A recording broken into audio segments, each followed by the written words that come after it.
Only one person has spoken directly to LeBron James this summer. Not a general manager, not an owner, not the Lakers, not Miami, not Golden State. One person, and every other team chasing him has been left guessing. 27 franchises have called his agent.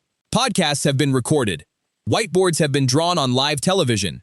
Insiders have gone on air with theories, then walked half of them back a week later. And through all of it, the man everyone wants an answer from has said almost nothing. No press conference. No cryptic tweet. No hint dropped at a restaurant that somehow ends up on a blog by morning. So if 27 teams are calling, why has almost none of them actually gotten through? For most of this summer, the popular read on LeBron James has been simple. He is stalling. He is milking the moment, the same way he turned a routine decision into a primetime special back in 2010. People assume this is ego, one more chapter in a career built on controlling the spotlight, on making the league wait because he can. It's a clean, easy story, and it fits the version of LeBron a lot of people already believe in. But that red runs into a problem the moment you actually listen to what his own camp has said, out loud, on the record. His agent, Rich Paul, has spent this entire process making one point, over and over, in almost every interview he's given. Sitting across from Max Kellerman on his own podcast, Paul put it plainly. If it's about happiness, then it can't be about money. Not a throwaway line. The central argument of everything Paul has said publicly since the process began, and the numbers back him up. Paul started this process talking to 12 or 14 teams. Within weeks, that number had climbed past 20. 27 franchises, by some counts, lining up for a 41-year-old who, on paper, should be entering the quietest years of his career. Not the most contested free agency in the league. Not one report all summer, not one insider, not one anonymous executive has suggested James is chasing the biggest number on a contract. So if it isn't money, and it isn't the simple ego play everyone assumed, something else is holding this up. And the answer starts with why he left in the first place. On June 30th, Rich Paul called ESPN with the news. LeBron James was informing the Lakers he would not be back for a 9th season, not traded, not released. Informed, he walked out on his own terms, the same way he has twice before in his career, in Cleveland and in Miami. Lakers Governor Jeannie Buss thanked him publicly for the 2020 championship. James responded, calling it an honor to have worn the uniform. Clean, respectful, no bitterness in either direction. Even his son Bronny's contract for next season was left fully guaranteed by the team on the way out. No hard feelings baked into the paperwork on either side. No petty gesture, nothing that reads like a grudge. On the surface, it looked like the most amicable exit of his career. But here is what most people missed, because it didn't fit the tidy narrative. LeBron was not planning this exit for months. According to Paul, just weeks before the announcement, LeBron put his own odds of staying in Los Angeles at around 80%. 80. That is not a man circling the exit. That is a man who expected to stay. Something changed, and it changed fast. Some of that change was emotional, the kind of thing that doesn't show up in a box score. Some of it, if you look at the numbers, was pure basketball. For the first time in 23 seasons, LeBron was no longer one of the primary options on his own team. His usage rate, the share of his team's possessions built around him, fell all the way to 47th in the league. 47th. Not top 10, not top 20, 47th. In every one of his first 20 seasons, he had ranked in the top 12, without exception, across 3 different franchises and 3 completely different rosters. That streak is over. Last year, sharing the floor with Luka Doncic and Austin Reeves, he was no longer his team's clear first option, for the first time in his career, and by all accounts he handled it professionally, deferring, adjusting, doing what a 20-year veteran does. But professionalism and comfort are 2 different things. Then the season turned harder. He missed the first 14 games with sciatica, the earliest he had ever opened a year on the sideline in his entire career. When he finally returned, the Lakers finished 53-29 fourth in the West, a perfectly respectable regular season by most standards.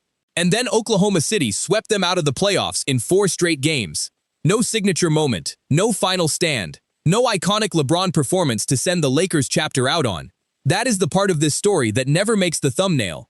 LeBron did not leave a winning situation to chase a bigger check somewhere else. He left a team where his role had quietly shrunk, coming off a season that ended in a sweep. At 41 years old, with no guarantee the next stop would even be better than the one he just walked away from.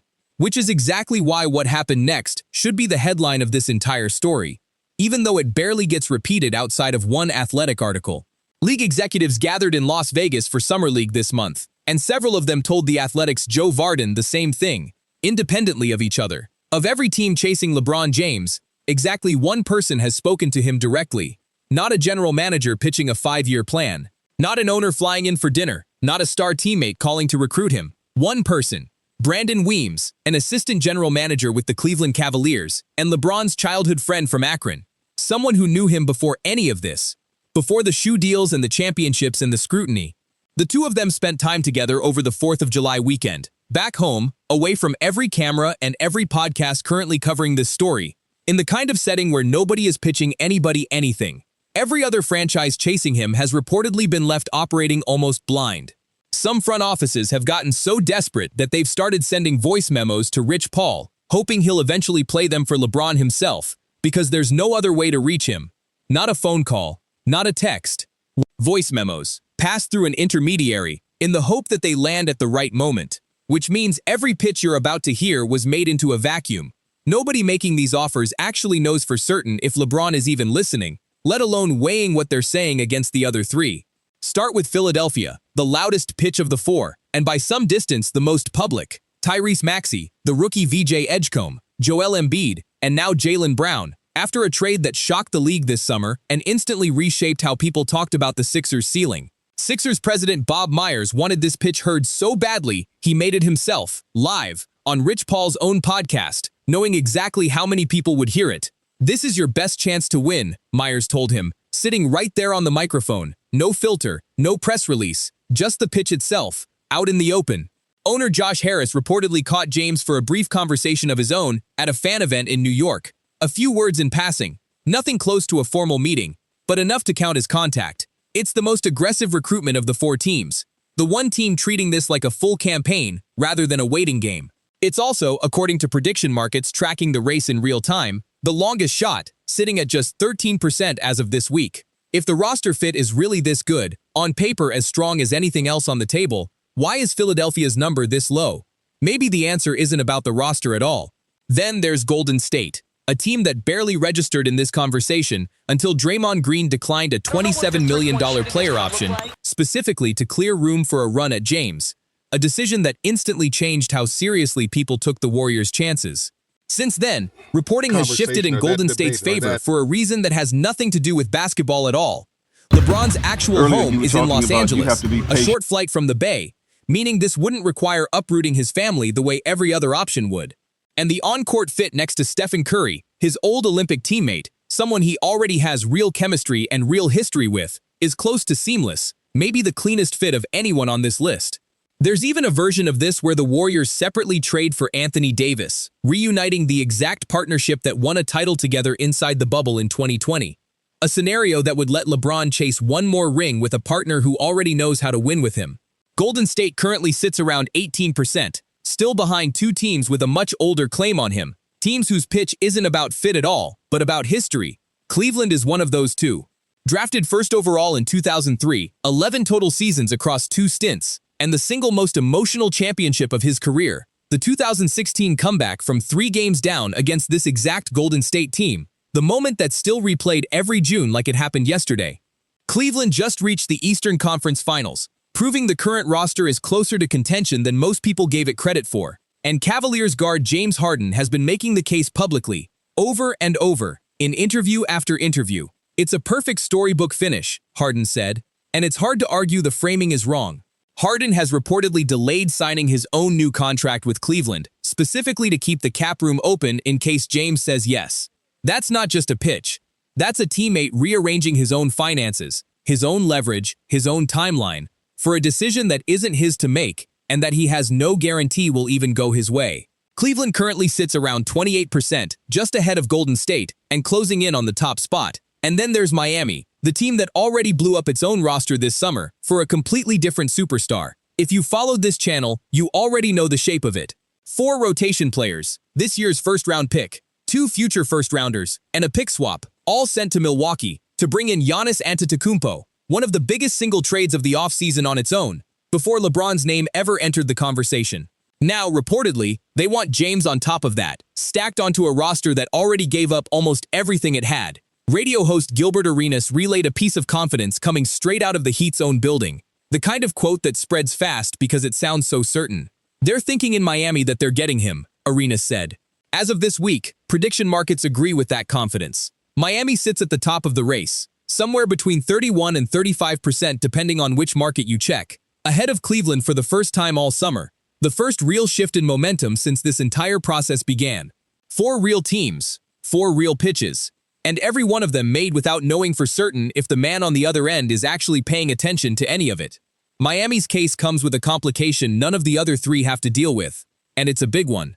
To land Giannis, the Heat gave up 4 rotation players and a stack of future draft capital, gutting their own depth in the process. That leaves them with roughly $10 million in space below what's called the first apron, a hard spending line the league sets above the salary cap. In plain terms, once a team crosses that line, it loses access to most of the normal tools for building a roster, things like the full mid-level exception, or the ability to aggregate contracts in trades. So Miami is working with a fraction of the flexibility most contenders have this summer. That's not max contract money, not close, not even in the same neighborhood. If Miami actually lands LeBron James, he's likely accepting a deal closer to what a role player signs, just to make the roster math work at all, a massive discount from anything he's ever signed in his career, which loops directly back to what Rich Paul has been saying since the beginning. If this were about money, Miami wouldn't be a real conversation. It would be eliminated on cap sheet alone before a single meeting happened. The fact that they're the current favorite anyway tells you almost everything about what LeBron is actually weighing here, and it isn't the number on the contract. It's also the riskiest fit of the 4 for a separate reason entirely. Giannis can't even sign his own extension until January.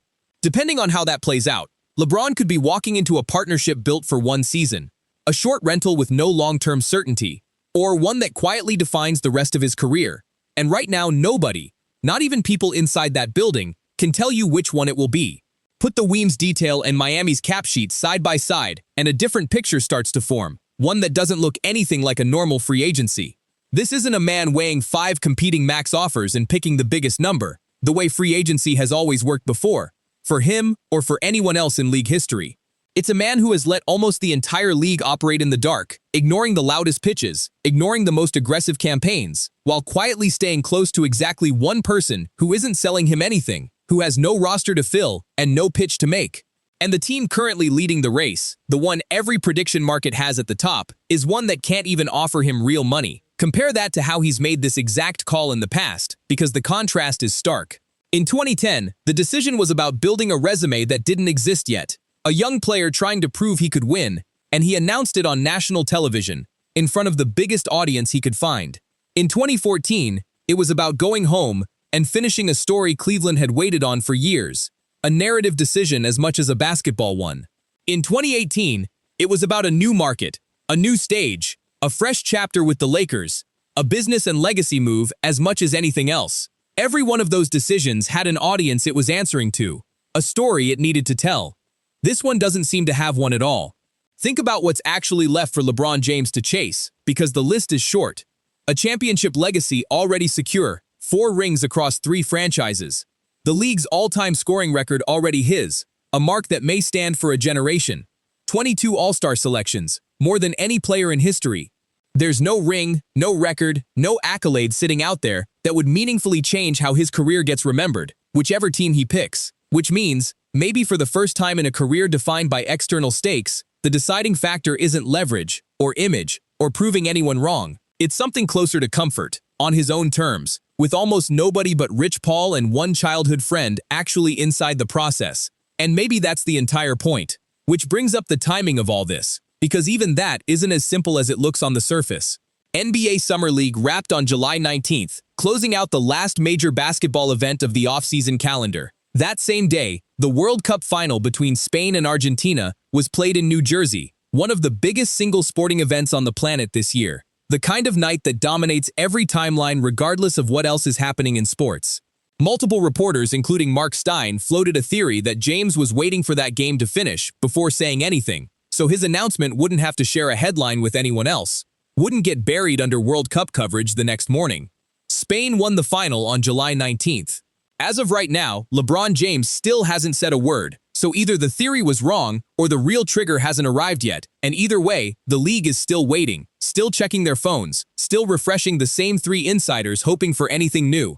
At Fanatics Fest in New York last week, an 11-year-old in the crowd asked James directly when he'd make up his mind. "I won't hold you guys up too much longer," he told the kid. And the room laughed, and then went right back to waiting, because a joke to a kid isn't a timeline. Commissioner Adam Silver hasn't been nearly as patient about it, and he's said so publicly. "I would like him to make his announcement already," Silver said publicly. Just days ago, the closest thing to public frustration the league office has shown all summer. It's not just Silver either. Multiple other free agents around the league have reportedly held off on their own decisions, specifically because so many rosters depend on where James lands first, meaning this single decision is holding up dominoes across the entire league, not just 4 front offices. Whatever is actually driving this delay, whether it's genuine unhurried peace of mind or a very deliberate sense of when the world is watching, probably isn't one or the other. It's likely both, at the same time, layered on top of each other, and that combination is exactly why nobody's been able to predict this correctly so far, and why every insider who's guessed a date has already been wrong at least once. So here's where it actually stands. 4 teams with real pitches, real cap sheets, and real motivated front offices, and only one of them with any confirmed line to the man they're all chasing. Miami has the momentum, and a roster that can barely afford him. Cleveland has the history, and a teammate stalling his own contract to make room. Golden State has the family ties and a front office gaining confidence by the day. Philadelphia has the boldest pitch and the longest odds. And somewhere in Akron, one childhood friend still knows more than every executive, every insider, and every prediction market combined, and he isn't talking either. Whichever team it ends up being, the wait itself has already said something true about LeBron James. At 41, with nothing left to prove to anyone, he's still the only person controlling how this ends.